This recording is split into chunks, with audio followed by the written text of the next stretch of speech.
Des plans, des photos, des rapports, des jugements, le dossier n'a cessé de s'étoffer avec le temps. Un dossier sur le point de se refermer définitivement. Dans un protocole d'accord, l'État s'engage aujourd'hui à indemniser les copropriétaires à hauteur de 70% de la valeur de l'immeuble pour un montant total de 7 millions d'euros.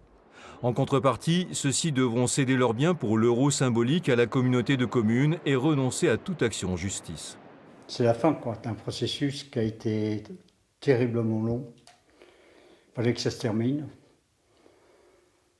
Vous dire que j'ai la grande satisfaction sera un bien grand mot, mais il faut qu'on arrête, quoi. Mentalement, c'est quand même... je pense que pour la plupart, ça va être un soulagement.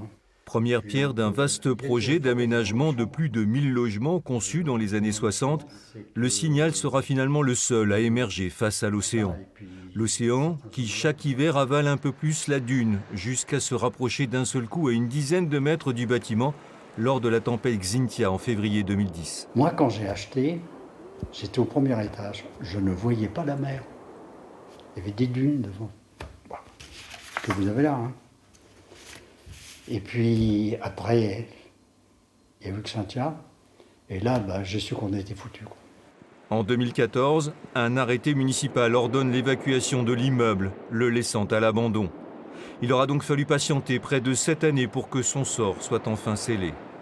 Le Signal, l'érosion nous ont fait prendre conscience qu'il fallait avoir une stratégie. Et que cette stratégie, il fallait qu'elle soit régionale, c'est le GIP littoral, s'intégrer dans une perspective régionale, mais aussi dans la perspective nationale, et puis surtout européenne, parce que les fonds européens nous aident beaucoup, la stratégie européenne nous aide beaucoup. Cette stratégie fait ainsi de la communauté de communes le futur propriétaire du Signal, un édifice qu'elle espère bien livrer à la démolition d'ici l'été prochain.